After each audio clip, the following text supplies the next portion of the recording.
Hello everyone and welcome back to another video. Today is the round 1 wrap where I will go through how my team did in round 1 and go over the games to see who scored what. Let's get into it. So, score for the week for Captains 23 was 2,270 points. And as you can see, I'm ranked in the top 21%, ranked top 37k, and I'm alright with how the team went. It could have gone a lot worse. So, in my backline, Sinclair, 123, very good. Rosie, 105, underwhelming given they were playing North Melbourne, and you would have thought he would have been a lock for at least 115. But given what Zach Butters here, who scored a 94, scored, I'm content with that 105. He was the highest scorer for Port in the game, which we will look at later on. Lockie Blackiston, 62. It was a bit disappointing, but Hawthorn were playing Ned Reeves, who is so tall, one of the tallest players to ever play. And I think it's a wait and see for him at the moment. Sam Grill, 73. That's pretty good. Jai Sarong with a 54. It's all right. Lockie Jakes with an 80. That's pretty good. I'm happy with this score of 80. He looked very good in the backline. He scored, I think, a 112 fantasy, so he was getting a lot of the touches. But we will look at him when we look at that game. Josh Lindsay with a 61. All right, that's a pretty good score given how woeful West Coast looked in that first half. And Michael Selwood with a 38. It's a bit worrying because it's hurt his price cycle. He's on negative 40 break even now. He gets a 35, which he basically got this round. He only rises 33k. So he's going to be one to watch. Now onto the midfielders. Zach Butters got a 94. And if you were following me on X before the game, I tweeted it was a 50-50 between Butters and Noah Anderson, and I picked the right one. I picked Noah Anderson, who got 132, and who was the second highest scorer for my team, or the third highest scorer, for my team. He did quite well, but he got a knock late on in the game. I think it's fine. I haven't followed up about it, but it could have been higher. And he also didn't kick that many goals. He kicked one goal, which hopefully in future games could be more, but I think 132 is definitely a very, very good captaincy score. Nick Dacos, 126. I didn't watch the second half of that game, but you're very happy with a 126 score. Sam Walsh with a 96. I have to say I'm extremely disappointed with this score because he's against Richmond, who have arguably the worst midfield in the league. And he wasn't nearly the highest scorer for Carlton out of the midfield. You can see Jagger Smith with a 113 scored almost a good 20 points higher than Sam Walsh. And so he's one I'm considering moving on before his bye. Clayton Oliver, a 69. We got caught in the trap here.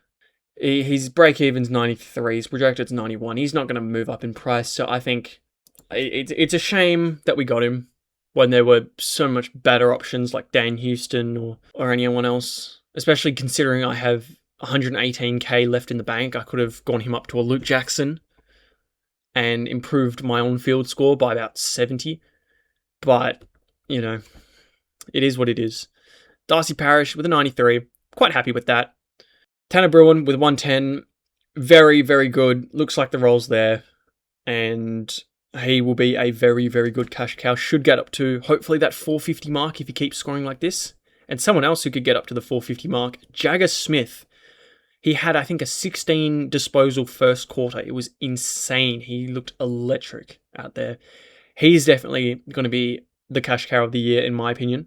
Scoring like that with a mature body, a lot better than the likes of a Dyson Sharp, who is someone we thought would have a similar role to Jagger Smith, but only scored a 57. I think his time on ground wasn't as good, but then again, we'll go into that when we look at the games.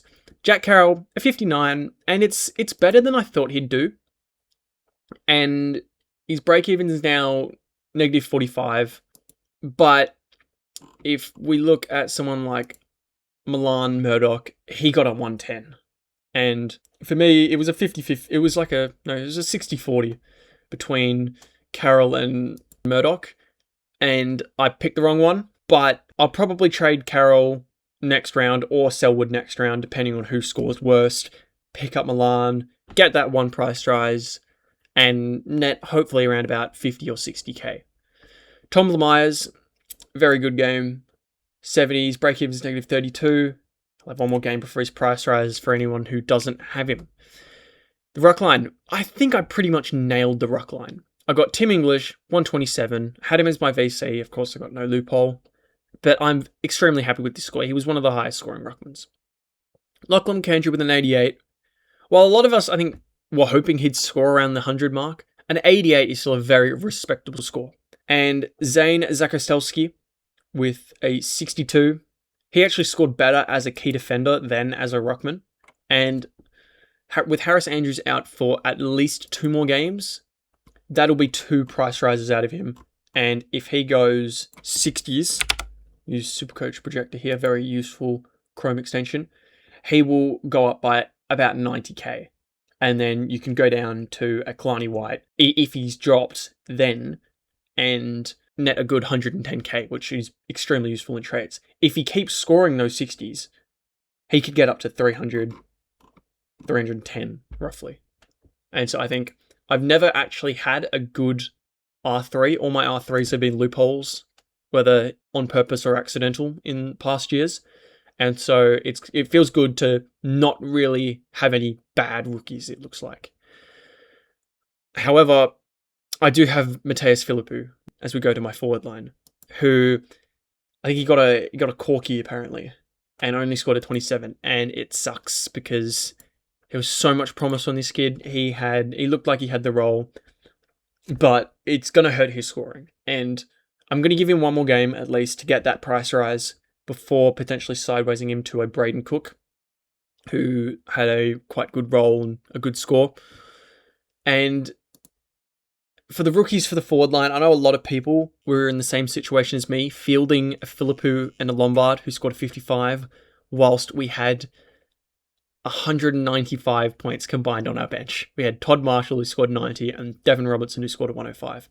And if you saw my team reveal, I actually didn't have Devin Robertson in the team. I had Malcolm Roses Jr. But thankfully, I sidewaysed over to Devin Robertson after I saw Bont's score and figured I needed to find a way to get him in. And I think Malcolm Roses scored a 50. Devin Robertson doubled that score, and it saves me having to trade him in later. So I think I got quite lucky this week with a couple of my late trades, and this is one of them. And so despite having a lot of points on the bench, I can't be disappointed with how this round's gone. Especially with Sheasel and Petrarca scoring the way they did, with a 134 from Sheasel and a 152 from Petrarca. His break-even is negative 26 as a 522k player. And if he scores a 127, he goes up 68.8k, and he's versing Richmond. He could very well go back to back-to-back 150s. And if he does, he will go up to basically 600k and have a break-even of 38 going into the next round, where he plays Melbourne in 2 weeks' time. So very happy with the Petrarca pick, very happy with the Sheasel pick. And I know a lot of people decided to fade Flanders after his disappointing, I think it was a 77-point game against Collingwood. But he showed that that was a down game for him. 104, wrapped with that, could very well be a top 6 forward. Connor Buderick, the ball didn't really go back to the Giants forward half in that game, so I'll excuse this 73 score. Still a very good score. He's averaging 89. His break-even's low. Break-even's negative 39. And he'll go up 51k if he scores 76. So overall, the forward line was good, but could be better. And the flex, I had Andrew Brayshaw. And before the game, same time I did the Devin Robinson sideways from Malcolm Roses, I decided to go Brayshaw down to Jordan Clark. because Luke Ryan wasn't even named in the emergencies, and I figured I needed to save more cash for Bont. And for the first quarter, I thought I was onto a blinder because he scored, I think, 28. And then again, we'll look at his splits when we look at the Geelong Freo game. But he ended up scoring 75. And it was a bit disappointing because they lost that game, so you'd expect a halfback to get more of the ball. But I think, especially at GHNBA, which is a very narrow ground, I think the halfbacks and wingers don't do as well. But from what I saw of Clark, he looked quite good. He suits this new transition game really well, and if that's the way Freo are pivoting, I think Jordan Clark is going to be pivotal to that. And so right now, I'm going to go through a couple potential trades I'll do. I'll do a video on Thursday with my final trades, but this is just a bit of brainstorming right now. So what I've thought of so far is trading Clayton Oliver out to Joe Fonte, who scored an 83 to back up his, I think it was 117 or 119. Yeah, 119 against Hawks. And looks like he's slotted himself in that Giants halfback line alongside a Whitfield and an Ash. I think especially at that low price with a quite low break even. He does have a buy in 2 rounds, but then again, so does Oliver. And Oliver is a depreciating asset, and I don't want depreciating assets. I want assets that are going to go up in price, which is why I'm trading a Clayton Oliver over the likes of a Selwood or a Carroll, because these guys, despite having low scores, they're still going to go up, whether Clayton Oliver is not. And so then for my next trade, it hurts, but I'm going to trade out Sam Walsh. And move Sam Grill to my midfield, Jai Clark to my defender line, so frees up the flex. And there are 2 ways I've been thinking about going for this. I can either get Marcus Bontempelli, or I can get Luke Jackson. And the argument for Bont is that he's Bont, and that he's up against Adelaide, but he is a top line of the competition. He's got Essendon, Hawthorn, and he's not going to get that much cheaper. If he scores, he's going to hover around this 708k, and it means I don't have to chase him later. However, the thing with Bont is that he's going to hover around that 708k range, but as you can see, if he scores 131s, he's not really going to get that much more expensive. And so if I can find a way to get him in later, like 2 rounds later after his bye, then I can avoid that bye. Where the Jackson, sure, he doesn't increase in price for 1 more round, but if he goes a 120, he'll rise by 20k. And that could be a useful 20k. And he also plays 2 very easy teams, Melbourne and Richmond, in the bye round, in the rounds where a lot of players have buys. And he could be that scoring option. He could also be a potential to put in the ruck line if McAndrew gets dropped, which I don't think is going to happen, but it could still be useful. And the big thing with Bont is that he also has a bye. So I'm trading him in for 1 round and then he has a bye, where the Jackson doesn't have that. And my trades are set in stone basically for next week. I'm going to try and get Lockie Blackiston, either a Selwood or a Carroll, and a Philippou for Milan Murdoch, Braden Cook, and Dan Houston, Dan Houston looks to be taking the kick-ins for Collingwood, and he's someone I would want to get in now, but unfortunately he's on his bye. Or you could say, thankfully, he's on his bye. And break-even of 18, he's going to go up by quite a bit. He's averaging 113, and back in his Port days, he was averaging 106. He was in the conversations for top 6 defenders, and I think he can be there again. And I've done calculations, and that would leave me with around about 200k. And with that 200k, I can give Jai Clark 2 games to show me that he is worth keeping. But if he's not, then I can trade out Jordan Clark. I can move Rosie or Grill back to the defense and bring in Bont after his bye. And so that is the plan. I think I could go either way, depending on team sheets, depending on what happens. If Cox is named, I might be less inclined to go Jackson. But this is just a preliminary trades. And so with that, let's go over to footy scores and let's have a look at all the games. So, first game off the bat, Blues Tigers. It was almost a carbon copy of last game between these two, except for the fact that Carlton managed to hold on, winning by 2 points. For Supercoach wise, Hewitt, Cripps, Smith, all in the 110s. Mark Pitney as well. This is his second ton in a row, and he could be a sneaky option. Because, I mean, he's up against Toby Nankervis, who also did quite well. But he didn't look half bad. In terms of Supercoach-wise, we'll look at quarter by quarter. 45-35. He started off with 80 points in the first half, and then slowed it down.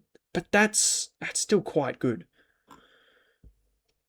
Of course, Hewitt, a very, very big pot. I think it was less than 0.5% owned for those who had him. He was a good pod.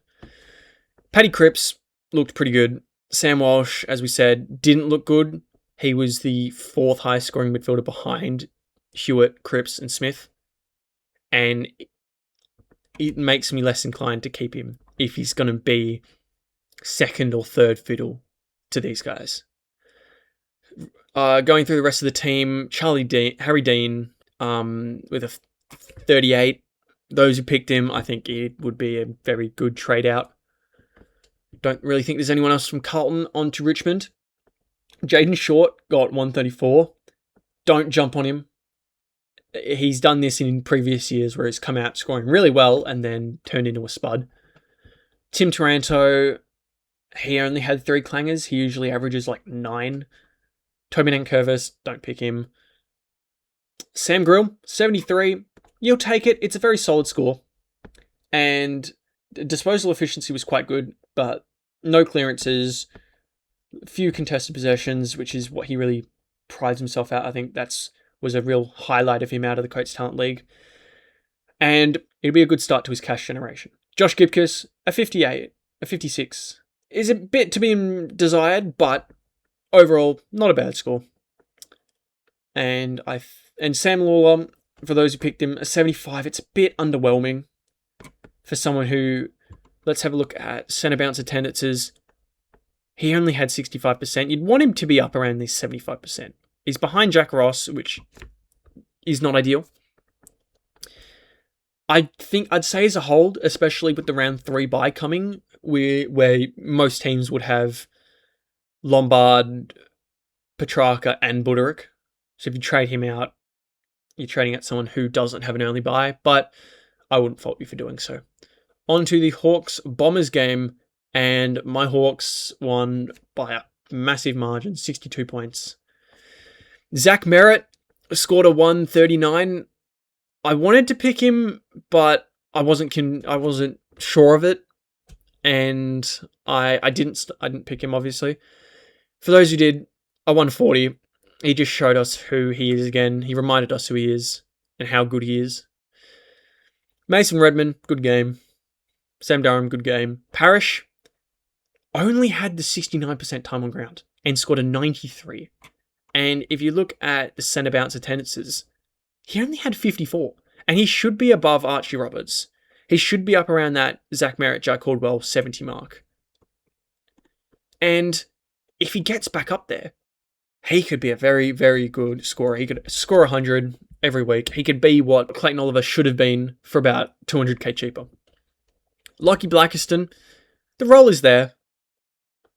The 62 is underwhelming, And he's one I might look to trade out later, but I think I'll definitely give him another round because he was up against a giant in Ned Reeves. Going down the list, Dyson Sharp with a 57. He only had 60% TOG, so even less than Parrish. And so the 57, I'm all right with. I mean, it was against a weak midfield in Hawthorn, but they probably rested him to help his body get through these games towards the end when the game was over, which of course won't happen every game. Max Kondogiannis, for anyone who picked him, at 51. It's a good score from a cheaper rookie. Hussein Alachkar, however you pronounce his name, a 40. Yeah, it's not ideal. There are a lot of better forward options. Going on to the Hawks, Sicily with a 106. I think he also had a ton last round. He could be a pod. I wouldn't go there myself. Connor McDonald with a 103. Those who started him would be happy because let's see what he scored last game.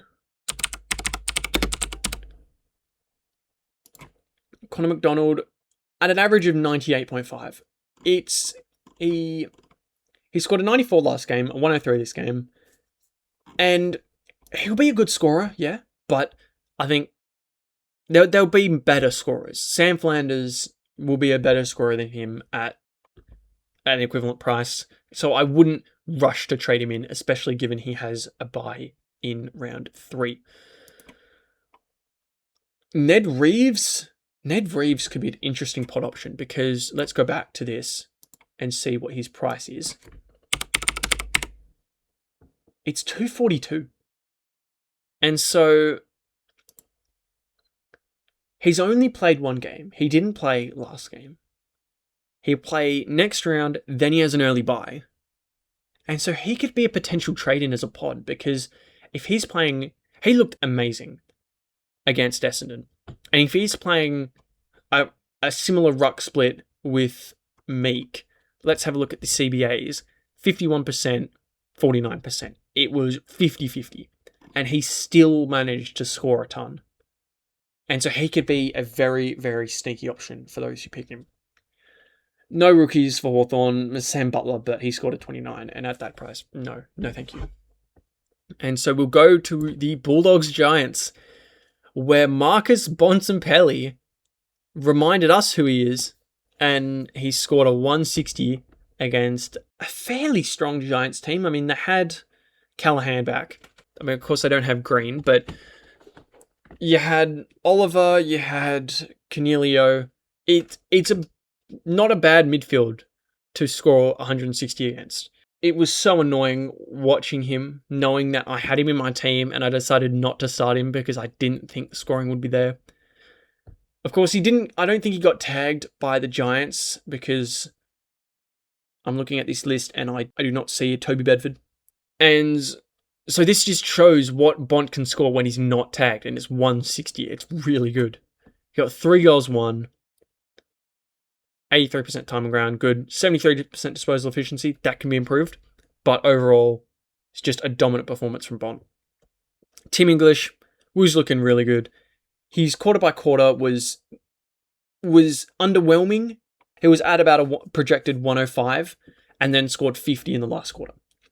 And I think that just solidified him as a very strong number 1 option.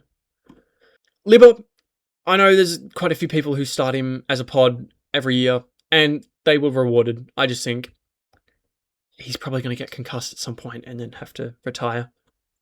Cross fingers if that doesn't happen, but you never know.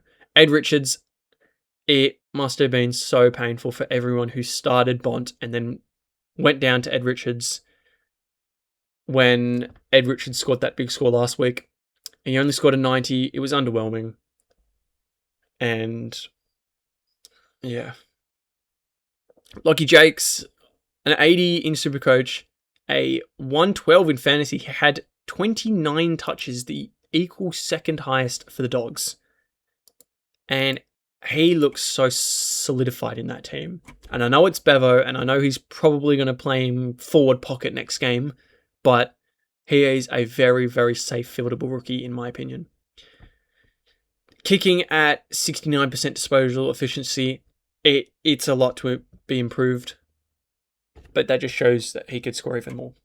Connor Buderick as well. Look at the heat map. He was pretty much in that defensive 50. We look at the kick-in splits. He lost his kick-ins to Bailey Dale, but he still scored well enough in my eyes. And Lockie Jakes also taking kick-ins is quite nice. Michael Selwood, I was really worried going into the game that you've got Michael Selwood, you've got Connor Buderick, you've got Lockie Jakes, you've got Bailey Dale, you've got Bailey Williams, all in that halfback line. Something has to give, and I think it's going to be Michael Selwood, because he played a bit further up. He only got 9 touches, and I think he's the first out of that team. I'm crossing my fingers he's named next week so that we get at least one price rise out of him, but it wasn't a good showing from him. The 89% disposal efficiency was nice. He only missed 1 disposal. And 79% time on ground is also quite nice. But it's a bit worrying. Now to the Giants. It's a complete reversal where Lockie Ash, after scoring, I think it was like 60 last game, scored 136 and he didn't actually take any of the kick-ins. That's surprising. But he distributing the ball quite well off that half-back line. Finn Callahan bounced back with a 120 after, I think it was an 89 after his injury comeback game. He looks good for those who have him. He'll be a good scorer in our midfields, especially once he starts really building back. He got 2 goals, which was nice. 74% disposal efficiency leaves improvement there. Jake Riccardi is a very, very interesting option for our forward lines because he's rucking around the ground. He was 44% ruck time, which is not what you expect from a number 1 ruck. But Kieran Briggs was just doing that badly that they figure, okay, we'll just bring in Riccardi. And if his ruck time continues to improve, he could definitely be a forward option for those who are worried about McAndrew's job security. We'll get to him in a few games, but Riccardi, a sneaky option there. Joe Fonte, another solid score to back up his 119 from last week. As you saw by my mock trades, I think I'm definitely hot on him. And I think he'll continue to eat into the scores of Lockie Ash and Lockie Whitfield, who scored a 70. And for those who own him, it's a bit concerning with the rise of Joe Fonte because you've got someone else to take the kick-ins, to take the distributing role in that half-back line. And it leaves me questioning whether the likes of Ash and Whitfield will be that number 3, number 4 ranked defenders behind the likes of a Sinclair and a Rosie. Clayton Oliver was disappointing. 75% time on ground. He had 78% of the CBAs, the equal most, and still only managed a 69. And when you're getting, you want your points scored to be higher than your CBA percentage. And this was not the case for Clayton Oliver. I think he's just disappointing. Nothing much else to say. Harry Ralston, glad I didn't pick him. 45, get in the bin. Phoenix Gothard, 46. For those who might have picked him, it's alright, but there are a lot better forward rookies out there. I wouldn't be jumping on him. And Stephen Canelio with a 60, same boat as Clayton Oliver. And I'll preface this by saying it was against the Dogs, who are the best midfield team and the hardest team for midfielders to score against. But a 69 from Oliver and a 60 from Stephen Canelio it's not supposed to be that bad. So on to the Cats versus the Dockers, which it looked like Freo were going to run off with this after the first quarter. They were up, I think, 52-16 or something like that. And the Geelong Cats just clawed it back. Max Holmes, a big part of that, 141. For those who started him, you've been rewarded. I think he's a very solid option. Still one that I'm not really going to consider that much until after his bye, because he's got just a really good run then. I feel like there'll be better scorers up until then, but a very good score nonetheless. Tom Stewart, I don't trust his body. He got 133, yes, but he's likely to get injured in a few weeks. And of course, I don't want these players to get injured, but his injury history is not good. Bailey Smith brought it back from a low score, I think of 63 last week, 118. You'll be happy with that. He'll still drop a bit in price, but it's a good showing nonetheless against a good Freo midfield. Tanner Bruin with a 110, got that role, and he looks quite good. A lot of disposals in that back half, and should be a very good fieldable, cash-generating mid-pricer for us. Graham Myers, 108. He's all right. Mitch Edwards, the scoring wasn't really there. And those who might have jumped off Zane Zakostelski and onto him would be feeling a bit disappointed right now. 52% time on ground is not what we wanted. And he got 15 hitouts. He got 5 to advantage, but it was his first game, and we'll give him that. But the scoring isn't there. And actually, he doesn't rise up in price until after round 3, which is a bit disappointing. Now on to the Dockers, where Caleb Sarong,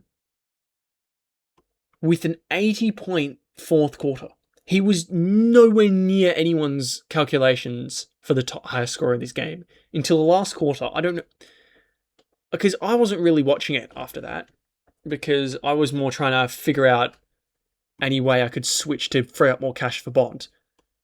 And then I look at my phone and he's on 150.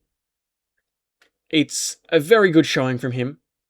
A lot of people thought, because he got a lot of his points last year from contested ball, that he wouldn't score as well in this current flow of transition footy, but he definitely proved them wrong. Luke Jackson, as I said, is someone I'm thinking about bringing in. 27 disposals, by a long shot, the second highest for the Dockers. 19 handballs, 18 contested possessions, 10 clearances, 59% disposal efficiency. There's a lot to be improved there. A goal, 22 hitouts, and 9 to advantage. It was a pretty complete game from Luke Jackson up against not the best ruckman, but a very good midfield. Murphy Reid, for those who started him, you'd be a bit disappointed that you didn't start a Colin McDonald over him, but the scoring was there, and he missed 3 goals, so there's a lot more scoring still on the table. 63% disposal efficiency, a lot of improvement there. Hayden Young was somewhat the opposite of Caleb Sarong if we look at his splits. Caleb Sarong scored 80 in the last quarter. Hayden Young dropped by 10 points in the last quarter. And so he was on 90, he was averaging 30 a quarter going in, and so you're thinking, great, he's on for a 120. And then he only manages to pull together an 80. It was disappointing, yes, but it showed that the scoring was there, and there was a lot of potential in that role. And 47% CBAs, there wasn't really anyone that had that much CBAs for the Dockers apart from Andrew Brayshaw. And I think Hayden Young, he's a hold, especially because he's got Richmond and Melbourne coming up. And he's a wait and see. And then Jai Clark, I went to Jai Clark from Andrew Brayshaw, who finished with 47 points, and I was licking my lips in the first quarter, and then he sort of fell off. But the role was there. GHMBA is a bad ground for halfback/wingers, and so hopefully against better, easier opponents, he can show why he's considered in top 6 defender talks. And if not, obviously, I will sideways him to Bont. And Andrew Brayshaw didn't really score well. 4 frees against. Just couldn't really get into the game, I think. On to the next game, which is the Swans-Lions, where the Swans ran off with it early on, but it came at a cost because Errol Goulden has hurt his shoulder. We do not know how long he's going to be out for, and he was a very, very highly started player in SuperCoach. I think we look at the most traded out, and it is Errol Goulden. 18% of the competition, or 18% of is it? I think that's owners traded him out. It was quite sad because I was very much considering him after that third quarter. We look at his splits, he was on 101, I think. 101 after that third quarter. And I was working out a way to try and bring him in as well as Bont. And then he goes out to injury. And so I was sort of saved by not starting him. But I think he's going to be a lot of people's path to Bont. Nick Blakey scored well after an underwhelming score last round. Isaac Heaney also got injured. He was looking electric as well. But the last quarter limited his scoring. He was on 89 before that last quarter. Only managed to cobble together 8 points. Jai Sarong, a 54. It's less than what we want to see, but it's still an alright score nonetheless. Malcolm Roses, I went off him to DevRob, and I'm glad I did that because a 50 was not really what we wanted to see. Only one goal in a quite a dominant win, to be frank, is a bit disappointing. Now the Lions, I don't think there's many relevant players from the Lions. There's Zorko with a 102, Dunkley with a 101. They're not really good scores for players of these prices and this caliber. Lockie Neal, 93, not a good score. Lincoln McCarthy with a 46, people were thinking about him. People are also thinking about Kitty Coleman, got 50, not ideal. Zane Zakostelski with a 62, you'd like to see it. It's a very good performance from him. And Sam Draper with 26 for the 2% of people that actually started him. It was not a good score. And then going to the Magpies Collingwood game, the Magpies Crows game, sorry. Dan Houston headlined it with a 132 to back up his, I think it was 94 last round. He has that role there for the kick-ins for the Pies. 36% of kick-ins, even with Josh Dacos. And here's one I think a lot of people are going to be looking to bring in next round. Nick Dacos, if you didn't start him, start your planning to bring him in because 126 against a midfield missing Rankin, but I don't see how much Rankin affects Dacos' scoring. 33 touches, 3 free kicks, 4. 64% disposal efficiency though, so still a lot of improvement there. Don't really think there's anyone else in Collingwood apart from a Josh Dacos who scored a 94, bit disappointing, and a Darcy Cameron who scored 86, which is quite disappointing when you consider he's going up against a very young ruckman in Lachlan Candrew, who is basically one of the highest scoring Supercoach relevant players for the Crows. Going to the Crows, we have Wayne Millera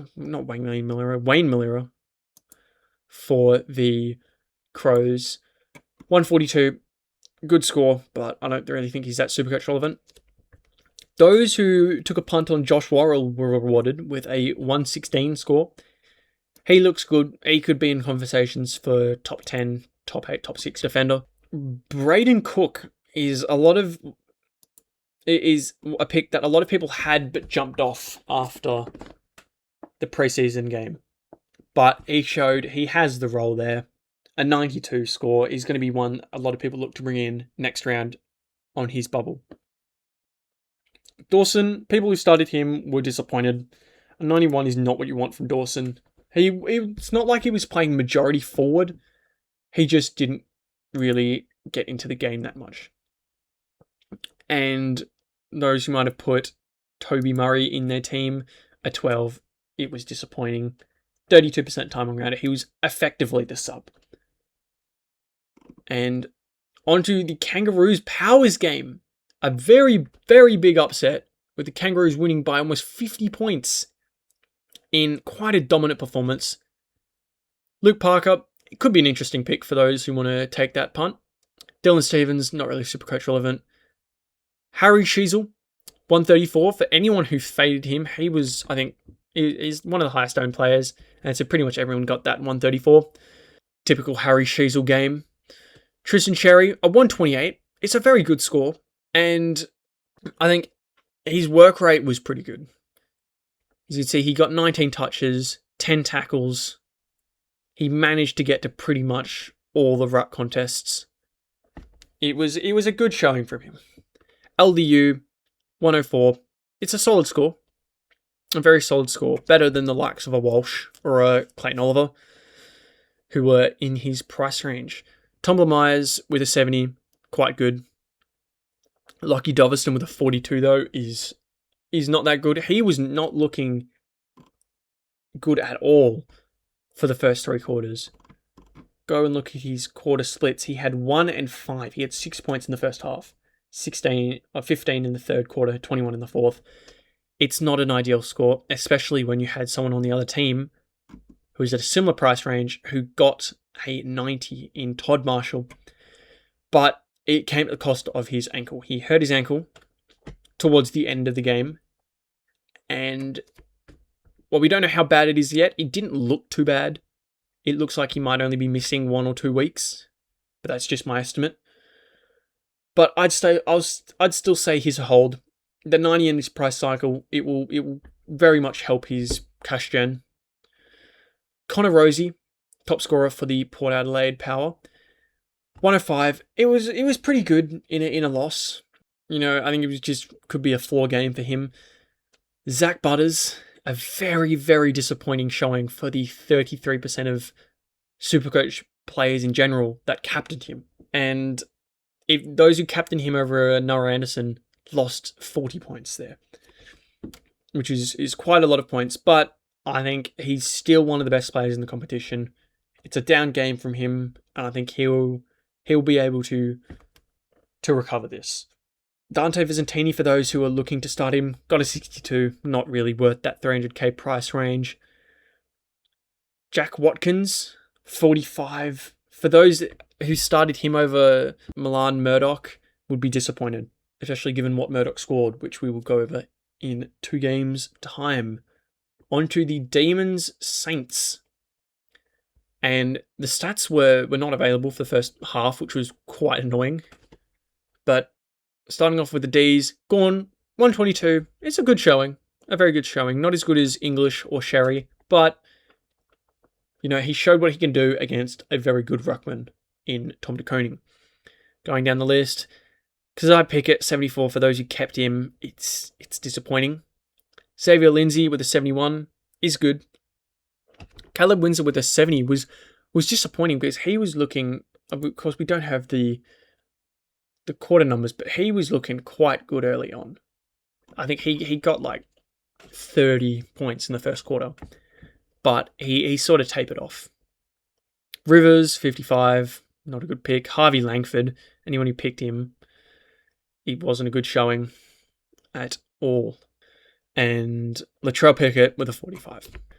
Going over to the Saints, they definitely won the SuperCoach scoring They definitely won the SuperCoach scoring battle. Max Hall, 141, four goals. A big game from him. Unfortunately, couldn't get them the win. Jack Sinclair with a 123. Just looked solid. Typical Sinclair game. Sam Flanders with a 104. Showed everyone that when he can connect with his disposals, with 80% disposal efficiency, roughly, that he can score good. And for anyone who picked Tom de Koning, an 89 is disappointing considering there was no Marshall in this game. Sure, he was up against one of the best ruckmen there has ever been, but you'd want to score better than an 89. Nazai Wanganeen Millera as well, only an 88. He's going to become a lot cheaper because if we go and look at his break-even, it's 201, which I think ranks, it's the second highest of all the break-evens. And considering he actually played 2 games instead of McCluggage, he's going to, if we look at his projected scoring, he could come down to about 550 around about that Port game. And so you'd look to bring him in around about round 7. going through the rest of the list, Mateus Philippou was disappointing. An injury, and you hope he's alright. You hope he gets to be playing next game. Jack Carroll, a 59. It's alright. It's alright. And I think with Philippou gone, maybe a winger will be coming in to fill his rotations, and then hopefully Carroll can stay a couple more games. I think the fact that he still scored well, he still beat the likes of a Boxall, should help his case. And now to the final game of the round, the Suns versus the Eagles. And big up the Eagles for clawing it back, because it was looking like it was going to be blowout. And it was mainly off the back of Chris Petrarca, who got his second consecutive 150 score, 152 off 23 disposals, 4 goals, which is quite a lot. But just a dominant showing. Only one clanger.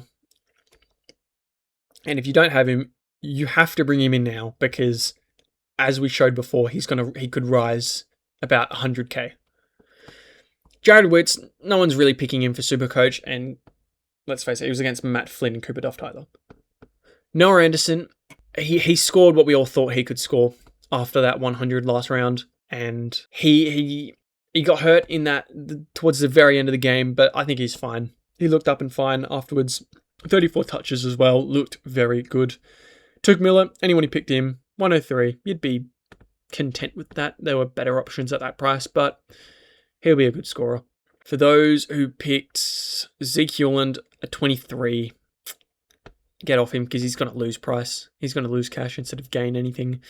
And Leo Lombard, 55, but we're all looking at this game and looking at his 55 and comparing it to Devon Robinson's 105. He had 12 tackles. He had low disposal efficiency, but he had the midfield role, 44% of CBAs. Second in the midfield group only to Harley Reid. He looked quite good. He looked very good.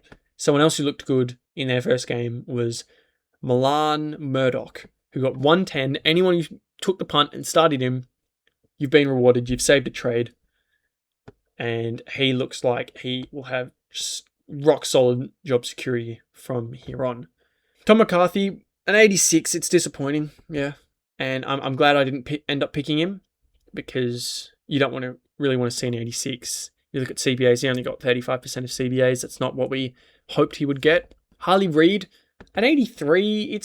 There's a lot to be desired, but it's not a bad score from him. We go down the list. Josh Lindsay, a 61. It was all right. He had 3 kick-ins. You'd want to see more. You'd want to see him swallow up all of Ryan Marrick's kick-ins. But it was a good game considering how bad it was by the Eagles in the first half. Newton, if anyone jumped on him, it wasn't a good showing. He got 36. And Willem Dersma with an 80 or 78. It's a very good score from him. And I wouldn't say it justifies that 200k price, but he will rise. He should get a solid 100k. He should have the job security. And it was a good first game from him. And so that's it for the round wrap. Usually in other episodes I will go into my fantasy team, but they haven't opened the lockout for fantasy for some reason as of recording this. So I will go over my fantasy overview in my trades video that will come out on Thursday. And so until then, I hope you guys have a good one. I hope you guys got lucky with your teams. Comment down below how well you guys did, and I'll see you on the next one. Happy coaching.